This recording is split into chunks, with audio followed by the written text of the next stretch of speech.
Hello, my name's Iris. I'm 17 years old, and I just found my family. Yes, found them. You see, for as long as I could remember, it was only ever my mother, Paisley, and I. I would have thought that I had no father, but my mother had an album of me with pictures of me from back when I was a child, and I saw my dad in those pictures. Mom hated ever talking about my dad. Sometimes Mom would drink a little too much at home, and she'd tell me bits and pieces. That's how I found out that my dad had left us. She never told me why, but only said that he left when I was 4. Now, I remember nothing from that age, so I have no recollection about him. She told me that the only good thing he ever did was to leave the apartment we were staying in with her. As a child, I cherished these tidbits of information because I was the only kid in my class who had no idea about her family. Whenever we had assignments regarding family trees or whatnot, my mom would step in and explain things to my teachers. I would get exempted from those assignments, so what little chance I had at finding out about my family would evaporate just like that. As for my mom, she was pretty hostile and absent from me when growing up. As soon as I turned 10, she withdrew even more. We barely spoke, and she spent most of her days just holed up in her room. She barely even cared to see if I was alive.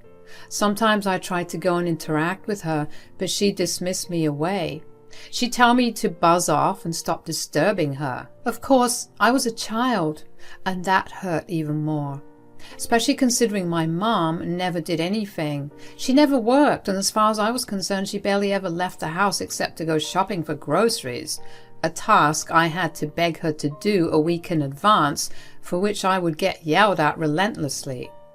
The only source of comfort I had was my next-door neighbor, Elvira.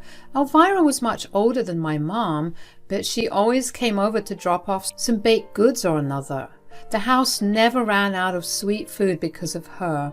Sometimes I would go over to her place to hang out with her when my mom was in an especially crappy mood. Elvira never questioned why I was over and instead just happily hosted me. Mom hated that I went over that much. I knew because she would look at me in disgust whenever I told her that I was over at Elvira's. But she never did or said anything about it because going over to Elvira's meant more time than I was out of the house, which was something she always wanted. Things started changing when I turned 15. Mom became a lot nicer. That does not mean she magically spent a lot of time with me and actually showed me she cared for me, but she didn't crib and cry that I was home all day. Although now looking back, I realized that it was because she had something she needed me to do, work. A few months after I turned 15, she asked me to start working because she thought I was old enough to start contributing to the household expenses. I followed along because I was never allowed to disobey Mom. I began working at a local cafe, and while it was very fun for me, I began to feel really empty. Every day, I would see a lot of families and couples come in and look so happy. That made me wonder about my family. So one day, I plucked up the courage and asked Mom about it. Mom, I've been thinking of some things and I realized I don't know a lot about our family. Ugh, family is garbage. You think they'll be with you forever and support you no matter what, but the second you mess up, they'll abandon you. Let me tell you, family is not worth it. Okay, but why are you saying that? Is this about Dad? What have I told you about talking about him? I don't like it. But don't you think I should at least know something? I'm 15 and I think that's old enough to at least know a little history of my family. Fine, I won't promise you all the answers, but I'll give you whatever I feel like giving. Great. What happened with Dad? Why did he leave? Your dad was a crappy man who left because he couldn't handle the stress of parenting a baby. He left me because he realized he never wanted babies to begin with. That's horrible. Yeah, you see why I don't want to talk about him? Yes, but what about my grandparents? I mean, a lot of kids go over to their grandparents and they get pampered by them. Why don't I have them? Well, your dad's parents never wanted to see you because they hated me. My mother passed away when I was 9. As for your grandfather, he and I got into a huge argument and he refuses to see me." "What did you fight about?" "That doesn't matter. Anyways, this is getting boring. Can we drop it?" "I guess. But did I ever meet Granddad?"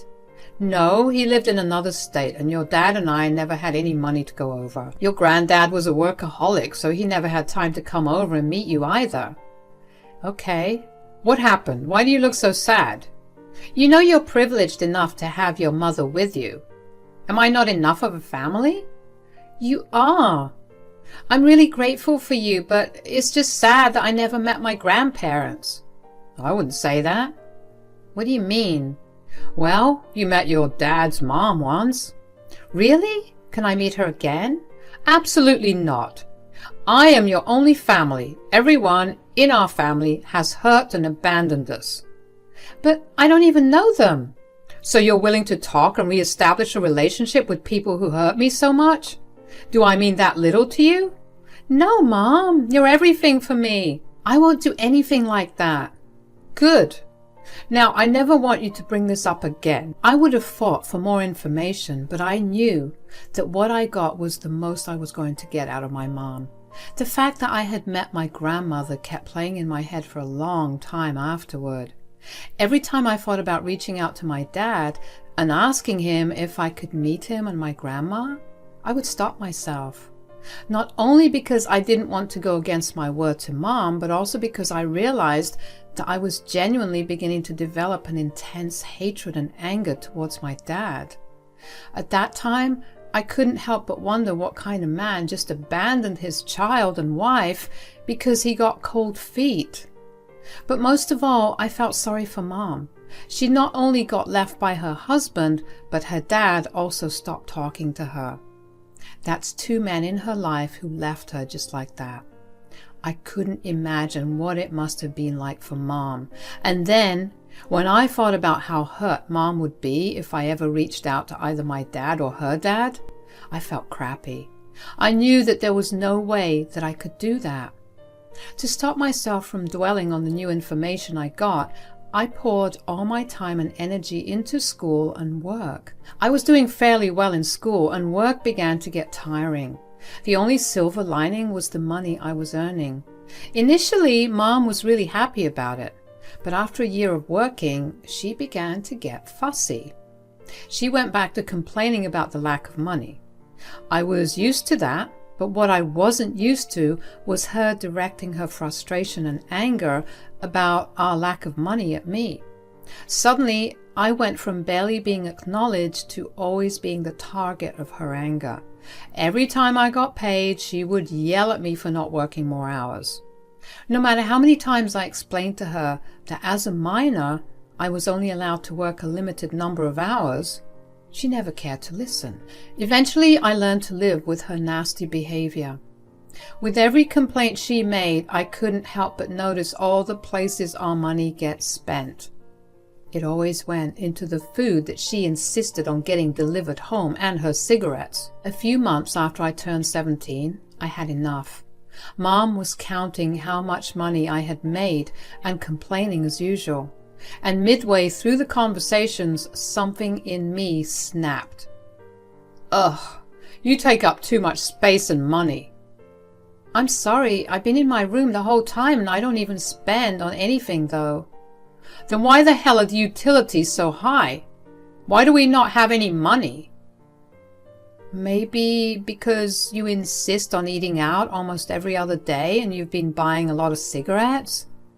"Are you saying that I'm the reason we're broke? How dare you?" "No, Mom, I'm just trying to say that maybe we should start cooking our own food and you should start cutting down on how much you smoke." "No, that's not happening. I have no time in the day to cook. You should pick up another job." "Pick up another job? I barely have any time with the job I'm working. I have to also focus on my studies. Why don't you get a job? You don't even do anything during the day." "How dare you say that to your mother? You think raising you is easy? You're such a brat that looking after you for even an hour requires at least 3 hours of downtime. I literally leave the house at 7 in the morning for school. You don't even wake up at that time. I come back only at 8 in the evening. I go straight to my room and don't come out until dinner. You barely see me. How are you raising me? Don't you dare say that I haven't been raising you. I've given up everything to make sure you have a roof over your head and clothes on your body. You did nothing. You only love to think that you did. I've been raising myself since I was 10. I've been the one providing for us ever since I started working. You've done nothing but spend all the money and cry that we have no money. You know what? I can't keep living like this. I'm just going to leave. Have fun taking care of yourself. Wait, no, please don't do that. You can't leave me alone. I'm sorry. You're right. I spent a lot of money, and that's because I know that's what I deserve. I've been so caught up with taking care of you that I never even gave myself any care. I deserve better than this. I'm going to go find myself a man that can provide for me. Mom, please, I'll pick up another job. Just please don't leave me. I don't want to stay with someone who so blatantly disrespects me like this. Goodbye, Iris. I felt the panic rising in my chest as I watched my mom pack all her things up. In all the time that I had lived with her, she never once threatened to move out. My panic made me seize up, and I just stood in the doorway and watched as she packed everything away. When I finally came down from the panic, Mom was still rambling about me being ungrateful as she piled her things in her suitcase. While I wanted to stop her and beg her to not leave, a part of me knew it would not lead to anything. If anything, it would make her happier to see me beg. I knew there was no way of me stopping her when the thought of her leaving brought only relief in me. How messed up is it that a child only feels relief when their only parent decides to abandon them? I watched as she left the house, and I finally crumbled in bed after she left. I let myself cry for a while because I felt bad for feeling relieved. I wondered if there was something wrong with me. I lay in bed for a long, long time. I only woke up the next day, and I tried my best to live my day the way I would have usually. Thankfully, Mom only took half my pay. Not to mention I had been pocketing a portion of my pay to keep as savings for myself. The first thing I did when I got home from work that day was try to contact my dad. I waited a few days, but I got no response from him.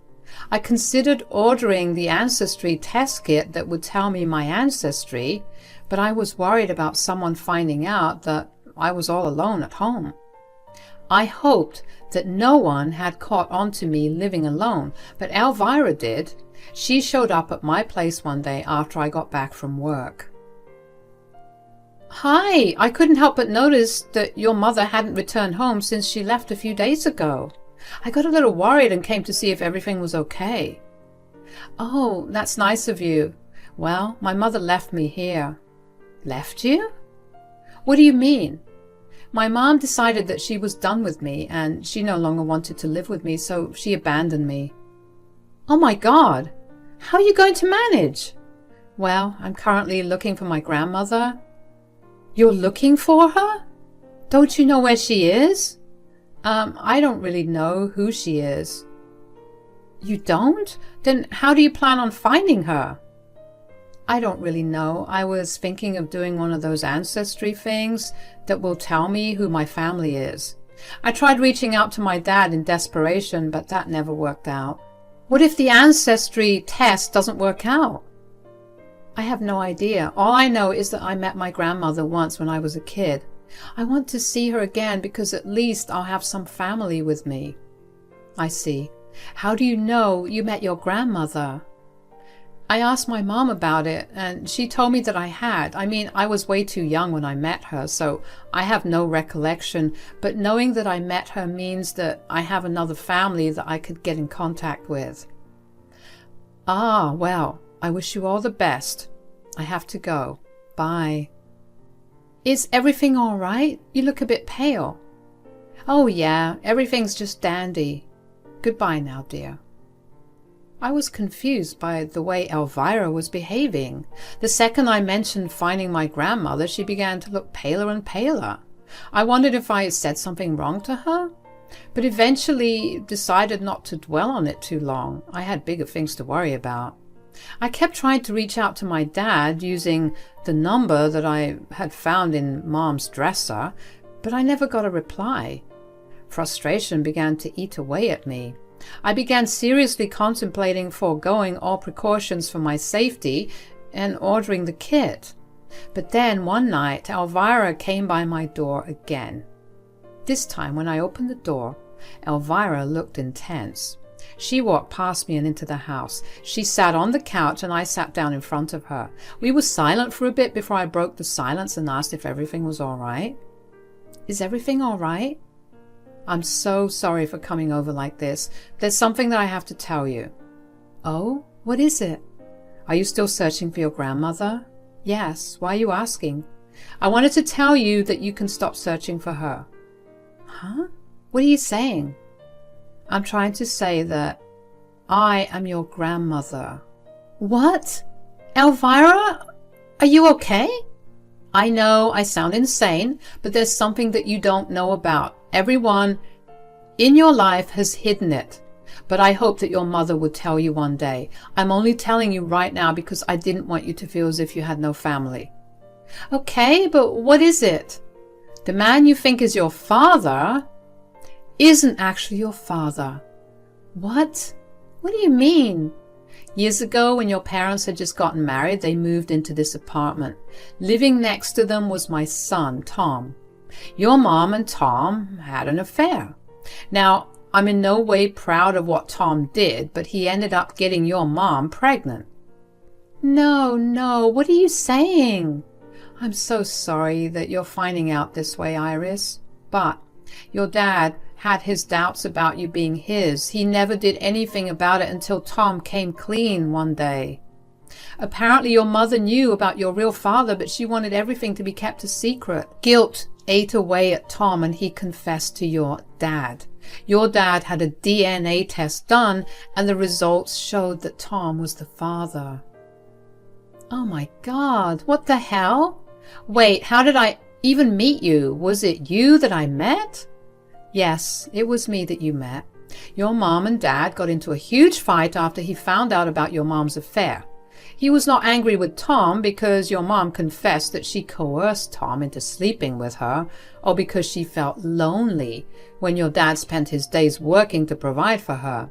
So he asked Tom to take care of you for a few days while he and your mom sorted things out. Tom brought you over to my place one day, and that was when we first met. Holy crap. I don't even know how to react to all this. How did you become my neighbor? Where is Tom? Well, Tom passed away 7 years ago in a car crash. His last wish was for me to make sure you were always okay. So I moved into his apartment and I made sure you were doing okay from a distance. Elvira, that was really nice of you, but how was my mom okay with that? First of all, your mom never had the money to move out of here, considering she depended on alimony from your dad and child support from Tom, which I've been sending on his behalf ever since he passed away. Secondly, she had never met me in her life, so I was able to live here without being found out. I don't know how to feel right now. Yeah, I just dumped a huge load of new information on you. I just wanted you to know that you're not alone. If you'd like it, I would like to take care of you for a little while. I would actually love that. Do you mind if I stay with you? I don't want to be in my apartment because there are too many memories of everything here. Why would I mind, sweetie? Come on over. I'll make us some hot cocoa and you can ask me all the questions you want. My mind had gone numb, as had my feelings. I didn't know what to think about anything. I just followed Elvira into her home and allowed her to take care of me. As we sat down with our steaming hot cups of cocoa, Elvira handed me the DNA test that showed that I was not my dad's child, but rather Tom's. I couldn't believe what I was looking at.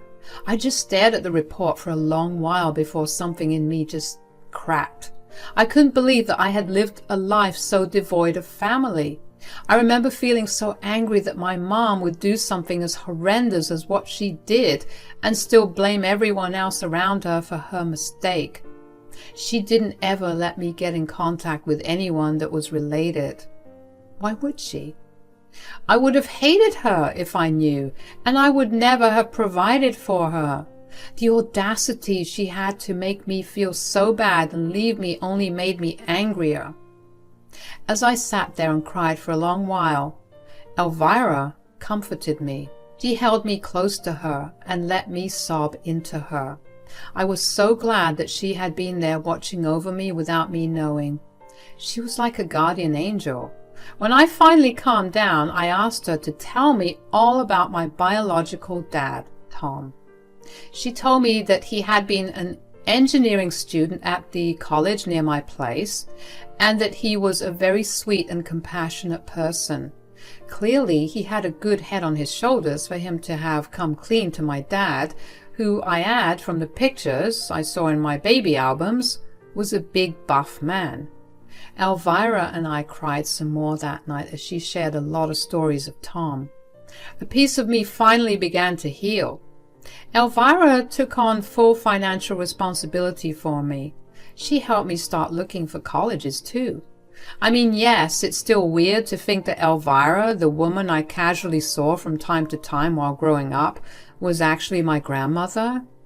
But in a very weird way, it made sense. I've been in therapy for the past few months. It's been a difficult process to undo a lot of the complexes that my mom made me develop and also accept my new reality. I still miss Mom from time to time, but even more than that, I feel this immense amount of anger towards her.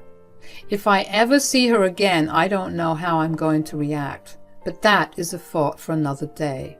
Now I finally have a family that actually loves and cares for me. Elvira is taking me back to her hometown so I can meet her siblings and their children and finally be with my true family. Things are looking up, and I can't wait to see how life turns out from here.